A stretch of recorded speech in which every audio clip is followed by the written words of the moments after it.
Hey guys, it's me, Holly Madison. Welcome back to my channel. Today I'm continuing doing my reaction video to Girls Next Door. I am on season 2. What episode am I on? Okay, we are on season 2, episode 11, and I hate this episode. I think the title of this video is going to be called I Hate This Episode. So if you'd please like and subscribe, I'd really appreciate it. This episode is called Age of Aquarium. This is the episode where Hef and I celebrate an anniversary. And I hate it. It's my most embarrassing episode. It's an episode where you really see me break down. Like if you've been following along on these reaction videos, you'll know that when the show first started filming, I was really hesitant about doing it. Like I understood it could be a really good opportunity, but I was also hesitant about broadcasting my personal life on national television, especially since I was in this situation that I was still trying to wrap my mind around. Like how does this fit in my life going forward? So I didn't really want it broadcast, and I was very reserved throughout the first season. I barely participated. I wasn't open at all. I was just trying to be like Little Miss Boring and perfect that nobody could criticize. And then as you see halfway into season 2, over the last 2 episodes where we went to Europe, you can finally see me starting to like loosen up a little bit. I'm more comfortable like joking around in interviews. I'm more comfortable like leaning into who my character is on the show and what my character could be and how I contrast to the other 2 girls' characters.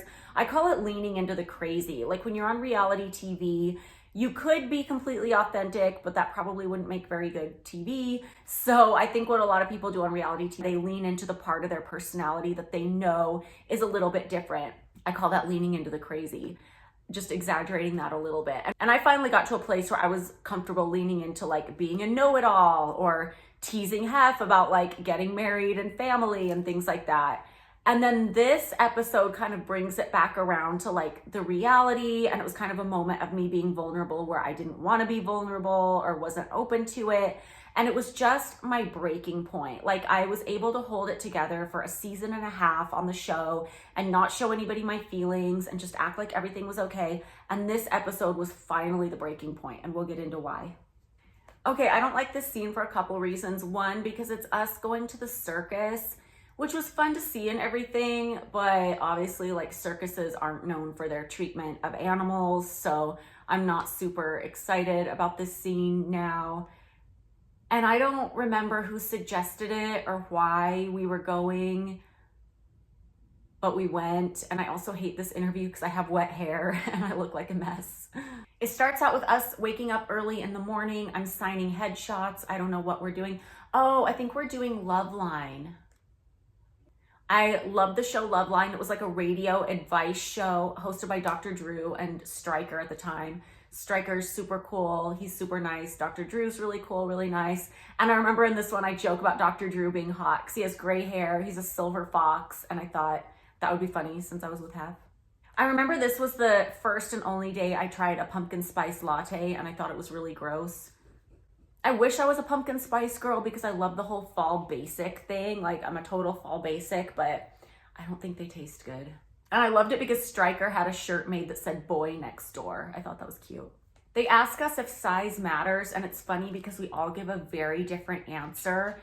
Like Kendra is one extreme. She's like, yes, it matters. I'm like, no, it doesn't matter. And Bridget's like very in the middle. Like, you know, it can't be too big or too small, but it kind of matters. And it's just funny how I think we were all being very real in our answers, but it all kind of like fits into our characters sort of and like doesn't overlap. You know what I will say about Loveline? Like I have to give these 2 men props who are hosting that show, because here it was, a show about sex, and they didn't ask us any demeaning questions, which was so rare because I've talked about it before in these reaction videos, how being part of the Girls Next Door and being associated with Playboy and Hef and doing press was the 7th circle of hell. It still is. Like I won't really do press now because people just want to ask you the most disgusting, demeaning questions.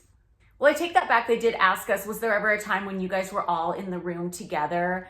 But they asked us in a way that allowed us to answer the way we wanted to answer, and they didn't like keep pressing us and keep hounding us and keep trying to get a gross answer, which so many interviewers would do. Most of them would do that.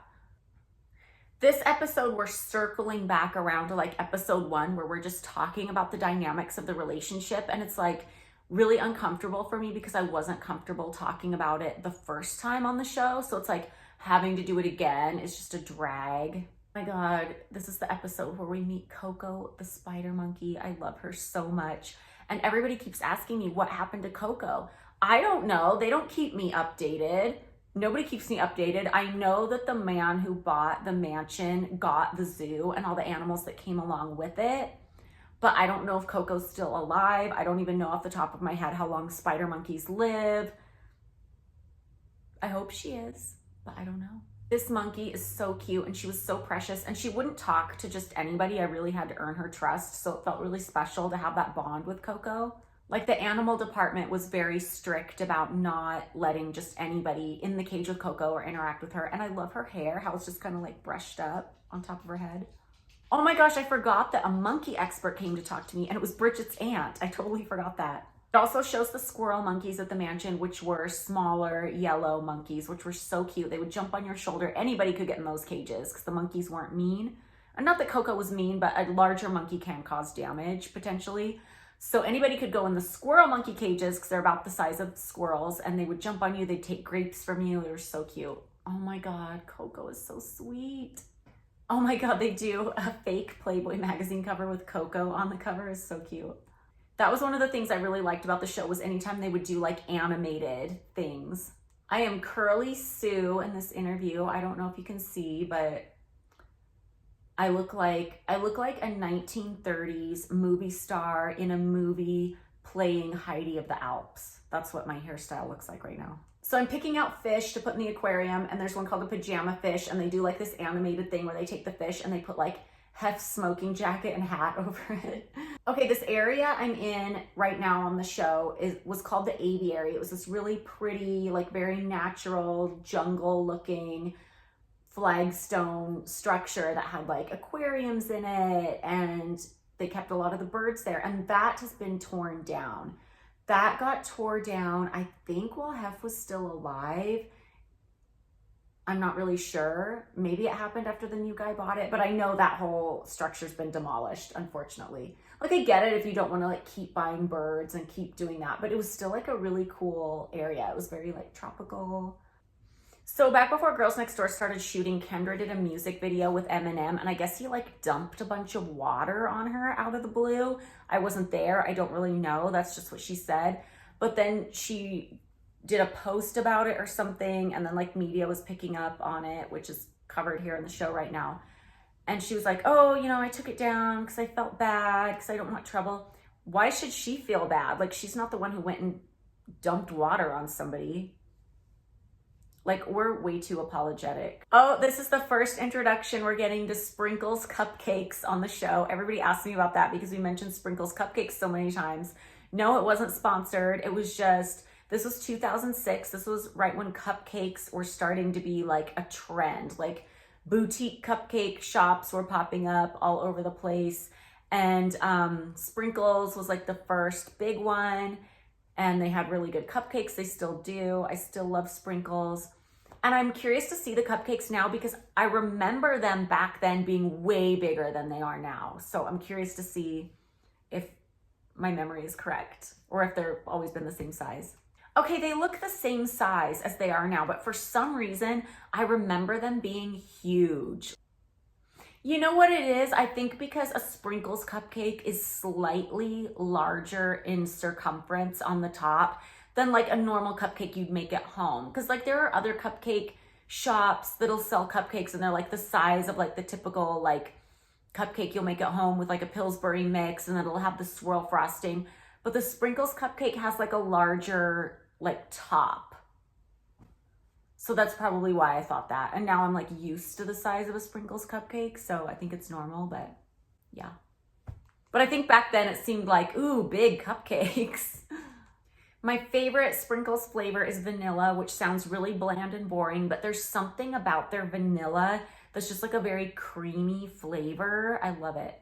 And I remember in 2006, like the trendy flavor was red velvet. I've never really been a red velvet fan. I feel like it's a fake flavor. It just tastes sugary. And because it's colored red, it's supposed to be like this special flavor. But that was the flavor that was in. And I'm looking at these cupcakes that have white frosting and a heart. And I would bet you anything those are all red velvet. Just because like that was the flavor back then. So my favorite restaurant at the time was the Melting Pot. It's a fondue restaurant. They don't have very many anymore. There's like one left in Southern California. It's in Thousand Oaks. I just took my kids there. But it's a super fun fondue restaurant. And Bridget and the staff were so nice. They made a whole Melting Pot restaurant in the mansion living room. Like they made little tables with like the burners. It was so cool and so well done. This episode makes me really uncomfortable, like I said before, because it's really trying to like break down the relationship for the viewers, which of course we can't really do candidly, because I don't think any one of us would have felt comfortable enough speaking super candidly about the relationship, because we wouldn't have wanted to say anything that made Hef look bad or would have got us in trouble or caused drama. But Bridget does a really good job explaining why she's okay with throwing an anniversary party for me and Hef. And they should have just left it at that, but no, they had to keep digging, which is like super uncomfortable for me later on.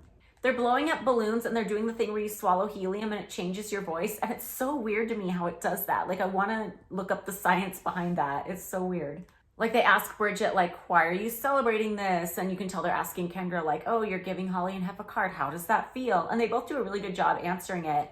But honestly, like, I don't think either of them cared if I celebrated my anniversary with Hef. Like none of them were like jealous of that spot or trying to get that spot or anything like that.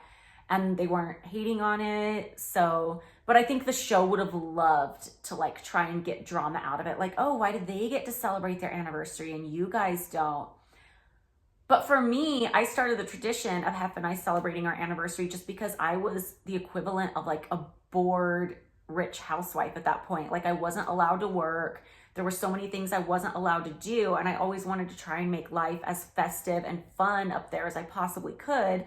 So that was another holiday for me. I mean, even Father's Day, even though I don't have kids, like I would still like have pictures of the animals and like stupid stuff like that, just because I always wanted it to be festive or whatever. If you weren't constantly celebrating holidays and being festive, life up there would have really started to feel like Groundhog's Day, because like I said, like I wasn't allowed to work. I wasn't allowed to have my own pursuits or anything. So that was just my way of like making life special and interesting. So now they're showing me getting ready for the anniversary party and they're playing like this really dramatic music. And I'm just saying like, I'm a little frustrated because I've been with somebody for 5 years and like the relationship isn't going anywhere. I just felt like through my interview and everything, I had to justify why the way everything was the way it was, which is understandable because how else are you going to communicate to viewers? But like I say in the interview, oh, you know, for our anniversary, we always get a bunch of people together, usually girls, because it just makes it more fun. Because yeah, why wouldn't we? Like if you're going to throw like a melting pot party in the living room, you want to invite people, and like our friends are girls and that's who's around. Like it's kind of like my party. So that's who I invite. You know, it wasn't like Hef's friends. Not that I wouldn't have wanted them there, but it just wasn't, you know, like Hef's friends and stuff. But I feel like I had to explain, oh, you know, we have girls coming because it's fun. And they're like hoping the audience is like rolling their eyes like, oh, of course it has to be a bunch of other girls. But it wasn't really that weird. I just felt like it was something fun and festive I was doing, and we invited our friends. This was my phase where I usually got Hef as a gift animals for the zoo, just because he can buy whatever he wants, and I know he really loves animals. So, and I really love the zoo, so I got him fish. And then the last thing we saw, his birthday at the earlier, if you've been watching these reactions, I got him 2 white peacocks. And then later I get him a hyacinth macaw, which is this really cool macaw that's like blue with like yellow around its eyes. It's like really rare, but I don't know if you see the macaw in the show. I'll keep you posted later on if you do. Okay, so we're sitting down at the melting pot table, and this is when things start to get really awkward for me. Because first of all, like I'm celebrating this anniversary and it's just kind of like awkward. You know, it's being filmed and it's going to be on TV and everybody's going to see it. And like you have all these people around, which were like my friends and Kendra's friends and Bridget's friends, and it was a lot of fun.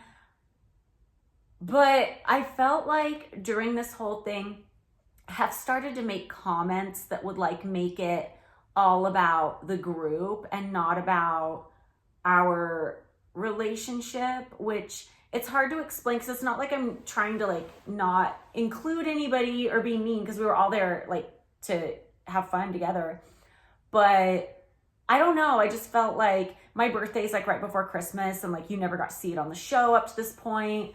And I finally felt like we were filming something like an episode that was more all about me, which is like Not that I was really hungering for that in the beginning, because like I said, I was really shy about doing the show and hesitant about it.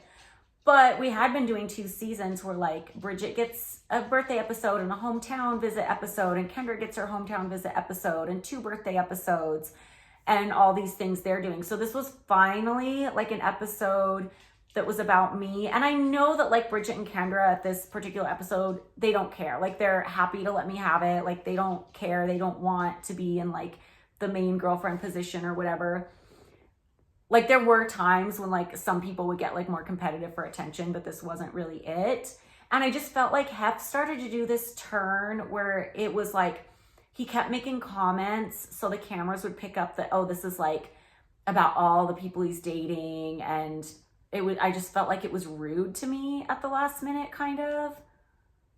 Like, I don't know, like he's saying things like, oh, the family that plays together stays together. And he goes out of his way to like do special acknowledgements to Bridget and Kendra, which is like, I'm not wanting them to not feel like special and celebrated and included. And they were all the time. But I think even they were okay with like me having a day, and like they didn't really care. But like Hef had to go out of his way to like let me know like this was not all about me. And I just felt like that was rude, especially considering like, I don't know, how hard I had his back then. It's just crazy.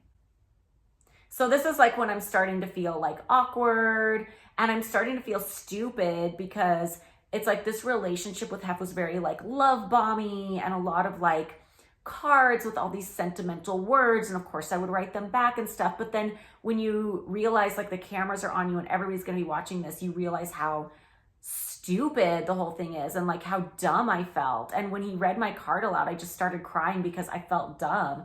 And also the fact that I felt like he had to like say these little things to like dig and like undermine my day. Like when it's somebody else's birthday, like when it's a Bridget day, he's not like, oh, you know, and Holly and Kendra, or like when it's Kendra's birthday, he's not like, oh, but it's all about Holly and Bridget. But like for my day, he had to like undermine, you know what I mean? And it's not that I don't want them to have their days and feel special and feel included and everything. And I know they were having fun. And I know like Bridget had a lot of fun putting the party together and she did an amazing job. But like I felt like he just did that to me, and I felt like it was rude. The fondue was so good. I remember we were all in food comas after it, and we made a name for it. What did we call it? Food overload. I don't know. It was our word for ourselves after that. Oh my God, he's doing the thing where he's giving his little speech where he's like, oh, we're celebrating our anniversary. But Bridget, it's been this many years since you've been here. And Kendra, like he's making it like all about them kind of. And I'm like, I can't have one day. I feel so stupid. And then there's this big long speech in my interview where they're obviously asking me like, tell me what you like about Hef. And I'm like saying like he's devoted to romance. Yeah, because he's a love bomber, but like not the actual like structural things about a relationship. And it's just funny to try and watch me like make excuses for him and like why I think he's good. Not that I didn't believe there were good things about him at the time, because I definitely like only wanted to see the good things. But it's funny to try and hear me put it into words, because like knowing what I know, it just seems so paper thin. And I start crying when he's reading my card because I just felt so dumb. And it just, I wouldn't say I had a realization at this point, because I didn't really have a realization about him until like a couple years later. But I think I was kind of feeling it, where like all these like love bomby words like don't mean anything. And like the cards I would get him and like the language I would choose and stuff was always very reciprocal to what he would give me. And then just hearing him read it aloud after, you know, we had just sat down to dinner and he made like a big point of talking about everybody else. I'm just like, this is such a farce, and this is so dumb, and this is so embarrassing. So I just kind of had like this breakdown moment where I just like couldn't take it. Like I already felt vulnerable, like putting the relationship on display in the show. And as it was happening, I don't know, I just felt like him making like those undercutting remarks just kind of undercut the whole thing. And I'm like, damn, I can't even have like an episode that's about me, even though everybody else has already had like a handful about them. It's just, ugh.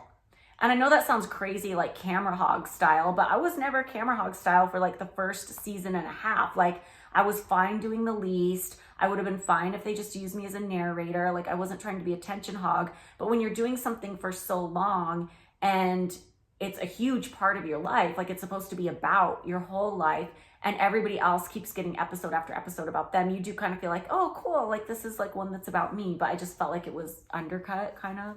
And Bridget is, I always say that Bridget is the best person on this show as far as like being honest and real. And in her interview, like they asked her about me crying, and she's like, you know, Holly's not usually very emotional, but like the path she's come down to get to here, like it's been a rocky road. Like it has, like just the dynamic between everybody in the relationship, and just, I don't think people will ever understand like what Bridget and I went through with the other girls, like before they got kicked out and Kendra moved in.